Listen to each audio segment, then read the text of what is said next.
Hello. Very good evening to all of you. I hope you all are doing great. आप सभी लोग बढ़िया होंगे एंड मोस्ट इंपॉर्टेंटली पढ़ाई लिखाई पर ध्यान दिया जा रहा होगा। आपकी पढ़ाई को और बेहतर बनाने के लिए मैं आपका लॉ लॉर्ड सीए आशीष सोसाइटी लेकर आ गया हूं 45 डेज की स्ट्रेटजी। सर क्या किया जाए और कैसे किया जाए बिजनेस लॉ के अंदर, उसकी पूरी की पूरी फुल फ्लेज्ड स्ट्रेटजी आपके साथ आज मैं शेयर करने वाला हूं। इस स्ट्रेटजी के पीछे जो आपके प्रीवियस पेपर हो चुके हैं उसको पूरा का पूरा बेस बनाया गया है और उसके बेसिस पर मैंने आपके लिए कुछ कैटेगराइजेशन किया है relating to your chapters, relating to your topics. तो चलिए सर शुरू करते हैं इस स्ट्रेटजी को। सर देखिए, अब एग्जाम में ले देकर आपके पास 45 डेज बचे हैं। बिजनेस लॉ एक अपने आप में एक ऐसा सब्जेक्ट है जिसका सिलेबस बहुत वाइड है। इसको कैसे कवर किया जाए, सर कौन सा टॉपिक पहले किया जाए, कौन सा अभी पीछे रखा जाए, ये सारी बातें इस वीडियो के अंदर आपको मिलने वाली हैं। जैसा कि आप स्क्रीन पर देख सकते हैं, मैंने आपके पूरे चैप्टर्स स्क्रीन पर लिख रखे हैं। जैसा आप अभी देख रहे हैं, चैप्टर नंबर 1, चैप्टर नंबर 2, 3, नीचे भी है राजा चैप्टर 4, 5, 6 एंड 7। उसके बाद कुछ 2 ब्लॉक्स और लिए हैं, उसमें कुछ और बेहतरीन लिखा है। तो सर बिजनेस लॉ के अंदर अगर मुझे कंफर्टेबली पास होना है, या मैं ऐसा बोलूं कि सर कम से कम 60-70 मार्क्स स्कोर करना ही है, तो सर क्या किया जाए। तो राजा बस इस वीडियो को कंटिन्यू लास्ट तक देखने का, सारी समस्याओं का समाधान इसी वीडियो में होने वाला है। सर मैंने क्या किया है, चैप्टर वाइज एक तो कैटेगरी बना दी। अगर किसी चैप्टर के अंदर कोई यूनिट्स हैं उनके हिसाब से भी मैंने काम कर रखा है। और ये जो मार्किंग बेटा मैंने दे रखी है, ये आपके जो प्रीवियस पेपर हुआ था उसके बेसिस पर मैंने दे रखी है। और जो आपका आईसीएआई ने वेटेज दिया है उसको बेस बनाकर मैंने मेरे एक्सपीरियंस नॉलेज के हिसाब से आपके सितंबर अटेम्प्ट के लिए क्या, कहां से कितना आ सकता है, वो सारी बातें कर रखी हैं। जैसे सबसे पहला चैप्टर है मालिक IRF, Indian regulatory framework. Sir इसका जो वेटेज है ना सर, ये है 6 मार्क्स का। और ABC एनालिसिस के हिसाब से मैंने इसको रखा है सर कैटेगरी ए के अंदर। सब कुछ लिख रखा है राजा, कुछ भी टेंशन नहीं लेना। तो चैप्टर 1 कौन सा हो गया, Indian regulatory framework, weightage 6 marks, category A. अब कैटेगरी का करना क्या है, थोड़ा सा पेशेंस रखने का, बताऊंगा राजा, कहीं नहीं जाने का, देखते रहो। सर चैप्टर नंबर 2 जो सबसे बड़ा है, जिसका नाम है the Indian contract act. Sir weightage देख लो आप, 32 मार्क्स का वेटेज है sir on the basis of last paper. 32 marks का वेटेज है। कितनी सारी यूनिट है सर, यूनिट 1 से लेकर आप देखिए यूनिट नंबर 9 तक जा रहा है। मैंने बहुत ज़्यादा इसमें नाम नहीं लिखे हैं क्योंकि नाम तो आपको यूनिट्स के ऑब्वियसली बात है आपके पास अवेलेबल हैं, तो बस मैंने यूनिट 1 यूनिट 2 कर करके लिख दिया है। अब इसमें स्पेशल ये है कि मैंने बेटा यूनिट के हिसाब से भी कैटेगरी कर दी। जैसे यूनिट 1 देखोगे सी कैटेगरी में डाल रखी है, फिर सेकंड भी सी में है। अब ये सब कैटेगराइजेशन आपने कैसे किया, तो बेटा अगेन मैं बोल रहा हूँ, जो प्रीवियस पेपर हुआ उसमें कितने क्वेश्चंस पूछे गए, किस यूनिट से पूछे गए, ये सारा R&D करने के बाद और मैंने मेरा थोड़ा सा मेरा नॉलेज, मेरा एक्सपीरियंस लगाकर ये कैटेगरी की है। हो सकता है आपको ये उतना ज़्यादा हो सकता है कि कोई भाई इससे डिसएग्री कर जाए, तो उसमें कोई दिक्कत नहीं है। ये to the best of my knowledge and my experience और हमारे दी इंस्टीट्यूट का जो भी वेटेज है उसके हिसाब से है। तो आप अगर देखेंगे इसमें, अगर आप देखोगे यूनिट नंबर 7, ध्यान दीजिए, यूनिट नंबर 7, 8 और 9 ये तीनों ए कैटेगरी में है, बाकी की यूनिट बी और सी कैटेगरी में है। ओके सर, आगे बढ़िए। सर चैप्टर नंबर 3 किसका है सर, सोगा। और हमारे यहाँ एक सेइंग है ना, अपन बोलते हैं सोगा से ही होगा। तो सेल्स ऑफ गुड्स एक्ट के अंदर सर 4 यूनिट हैं, और 4 यूनिट में से अगर आप देखोगे यूनिट नंबर 2 एंड 3 मैंने ए कैटेगरी में डाली है, बाकी रिमेनिंग जो 2 यूनिट हैं वो है सर बी और सी में। और सर पूरे के पूरे सोगा का जो वेटेज है वो है सर 21 मार्क्स का। तो जो प्रीवियस पेपर हुआ था उसमें सोगा 21 मार्क्स का आया था, उसके हिसाब से अपन वेटेज निकाल रहे हैं। तो इसके आसपास 2-3 नंबर आगे पीछे आपको मिल सकता है। ओके सर, आगे बढ़ते हैं। Chapter number 4 the Indian partnership act, weightage देखिए सर 20 मार्क्स, वेटेज देखिए sir 20 marks.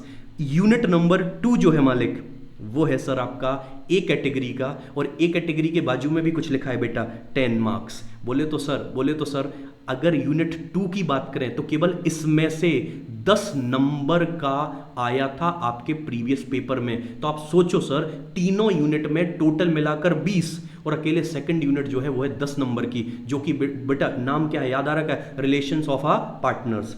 Okay sir, LLP छोटू सा मोटू सा एलएलपी कितने का है सर? एलएलपी है सर 6 मार्क्स का, और मैंने उसको डाल रखा है अगेन ए कैटेगरी के अंदर। कैटेगरी का क्या करना है, थोड़ा सा पेशेंस रखिए, मैं आपको बताऊंगा। ओके, नेक्स्ट अगर बढ़ते हैं तो बात करते हैं सर चैप्टर नंबर 6 की, जिसका नाम है the companies act 2013।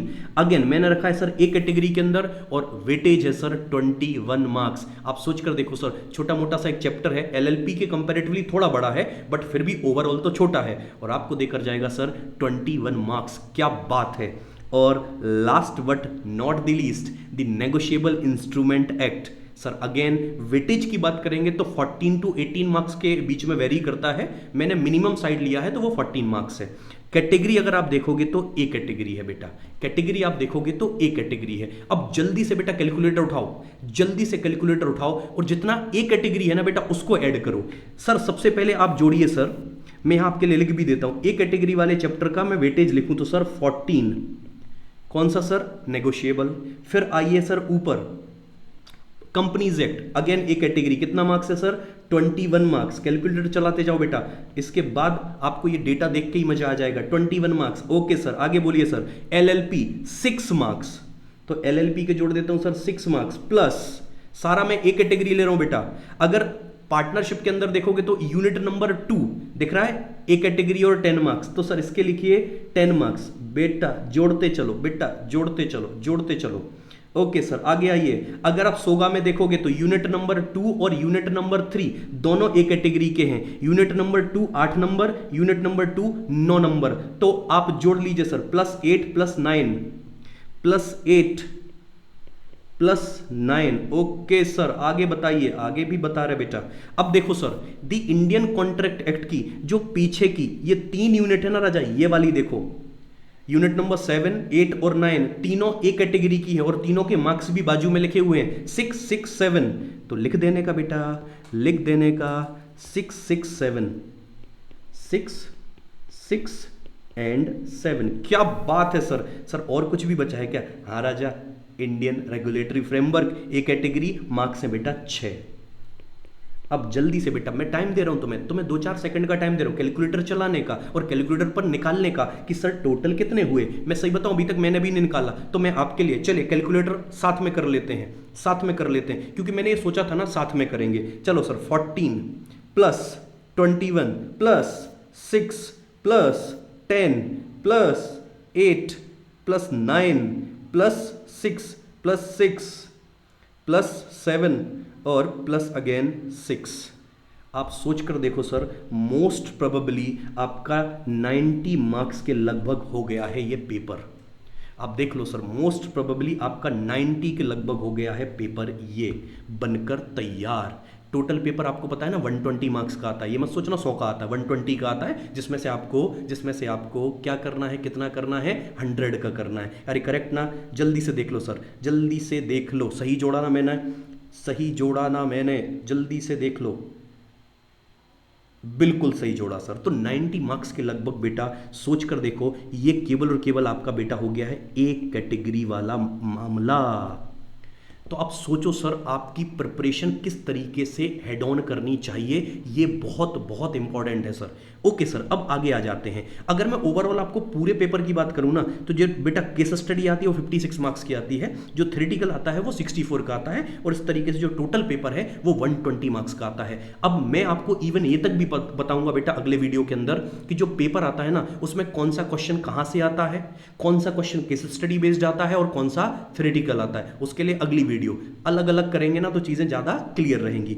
Okay sir, तो आपको क्या क्या समझ में आया? वेटेज समझ में आ गया, आपको कैटेगरी समझ में आ गई। जी सर, अब ये बताइए कि सर सीक्वेंस क्या रखें, पहले कौन सा पढ़ें, बाद में कौन सा पढ़ें? बहुत इंपॉर्टेंट रह जाइए सर। शुरुआत आप करिए इंडियन रेगुलेटरी फ्रेमवर्क से। जो बेटा ये रैंकिंग लिखी है ना, ये इसलिए लिखी है, ये लिखा ना फर्स्ट बोले तो शुरुआत आपको करनी है इंडियन रेगुलेटरी फ्रेमवर्क से। मैं जो बोल रहा हूं प्लीज उसको ही फॉलो करिए सर, कोई दिक्कत नहीं आएगी। आप अगर अपना दिमाग लगाएंगे और आपने सोचा कि नहीं यार इंडियन कॉन्ट्रैक्ट एक्ट 32 का है, पहले इसको कर लेते हैं, बेटा आप फंसने वाले हो, उलझने वाले हो। इसलिए ना ना ना राजा ना, अपन को क्या करना है, जो कम मेहनत में ज्यादा रिजल्ट दे दे, बस उसको पहले पकड़ने का।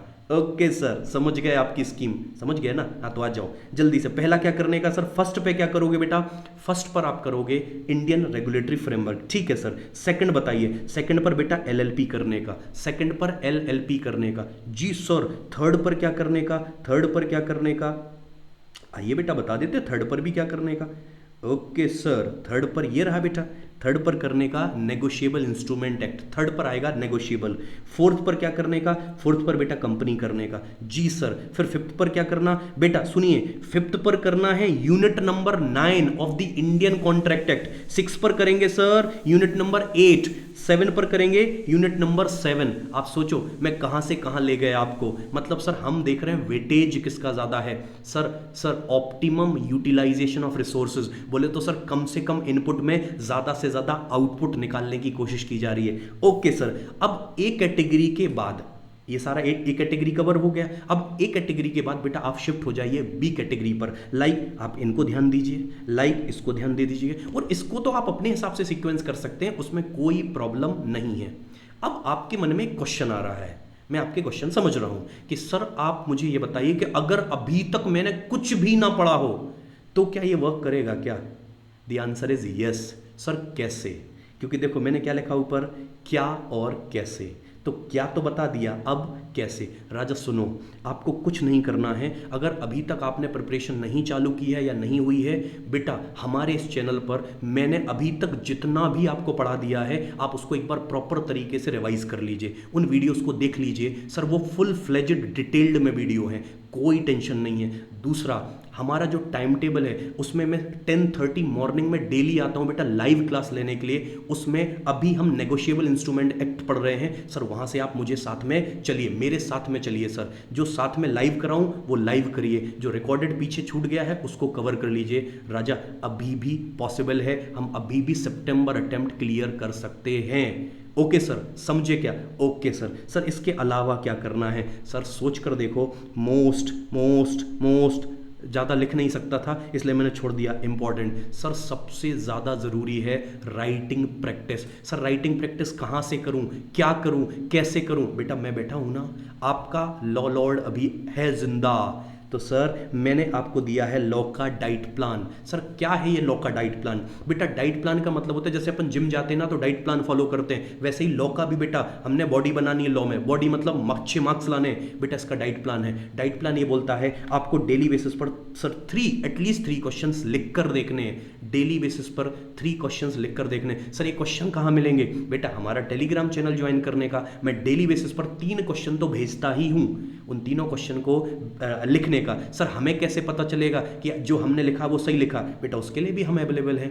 आपको क्या करने का बेटा, 3 क्वेश्चन जो मैंने भेजे प्रॉपर लिखने का, उसका पीडीएफ बनाने का और उसी टेलीग्राम पर वापस से भेज देने का। फिर मैं आपको चेक करके रिप्लाई करूंगा कि आपने कितना सही लिखा या कहां पर हो गई है आपसे गलती। बस गलती बताई, उसको अगली बार सुधार लेने का। सर ये हो गया सर डेली राइटिंग प्रैक्टिस करना ही है बेटा। अगर आप ये नहीं करते हो फिर बेटा आप उलझने वाले हो, फिर दिक्कत आने वाली है। ओके सर, फिर अगला सबसे important RTP, MTP and PYQ previous year question. Sir कितने करना है? As per my knowledge and experience कम से कम 3 to 4 अटेम्प्ट्स के तो बेटा हमको कवर करनी ही है। सर क्या इनमें भी आप हेल्प करोगे? बिल्कुल सही समझे राजा, मैं सब करा के दूंगा। मैं आरटीपी भी कराऊंगा, एमटीपी भी कराऊंगा, पीवाईक्यू भी कराऊंगा, सब कुछ कराऊंगा। जिसमें लेटेस्ट जो आरटीपी है इस अटेम्प्ट की वो हम इसी संडे को करने वाले हैं। तो अगर आपकी वो छूट गई है जाकर देखने का, बाकी आरटीपीज धीरे धीरे आपको मिलती जाएंगी। सारे पीवाईक्यू करेंगे, सारी आरटीपी करेंगे, सारी एमटीपी करेंगे। ओके सर और कुछ भी है क्या करने को? बेटा सोच कर देख, तूने अगर इतना कर लिया तो अब बाकी तुझे लगता है लिटरली कि कुछ और करने की जरूरत है? सर इसके अलावा कुछ भी नहीं करना है। और एक बात जो ध्यान रखनी है सर, ये मैं आपको केवल देकर छोड़कर नहीं जा रहा हूं, इस स्ट्रेटजी में मैं आपके साथ हूं। मैं आपके साथ हूं, ये बात आप नोट डाउन कर लीजिए। सर आपको ये अकेले कुछ भी नहीं करना है, बस सर आप चैनल पर जुड़े रहिए, देखते रहिए, जो बोला जाए वो करते जाइए। सर इस बार सितंबर हमको पार करना ही है। अगर आप इस डिटर्मिनेशन के साथ बैठे हैं मालिक, तो मैं आपके साथ खड़ा हूं, कोई दिक्कत नहीं है। आप इसको चाहें तो स्क्रीनशॉट ले लें, अदरवाइज मैं ये पीडीएफ बेटा हमारे टेलीग्राम चैनल पर शेयर करने वाला हूं, आप वहां से इसको कलेक्ट कर सकते हैं, कोई दिक्कत वाली बात नहीं है। ये सारी चीजें यार आपके लिए हैं, तो सर इनको आप फॉलो करिए, इस तरीके से चलिए, बाकी हम आपके साथ हैं। बस सर ज्वाइन रहिए, अगर बीच में कोई दिक्कत आती, कोई इशू आता है, तो रेगुलर बेसिस पर अगर आप हमारे साथ कनेक्ट हैं तो हम उसके लिए बिल्कुल बिल्कुल 24/7 आपके लिए बैठे हैं। आप तो बस अगर कोई डाउट आता है, टेलीग्राम है, अगर आप कोई वीडियो देख रहे हैं, अगर उसमें डाउट आता है आप कनेक्ट करिए, कोई टेंशन नहीं है। तो ये रहा मेरा 45 डे का strategy plan for the business law. उम्मीद करते हैं ये आपके लिए बिल्कुल बेनिफिशियल होगा और आप इसको बिल्कुल फॉलो करेंगे। इसी उम्मीद के साथ मैं आपका लॉ लॉर्ड सीए आशीष सोसाइटी लेता हूं आप सभी से विदा। मिलेंगे अगले सेशन में। Thank you so much guys, bye bye, see you, take care and all the very best.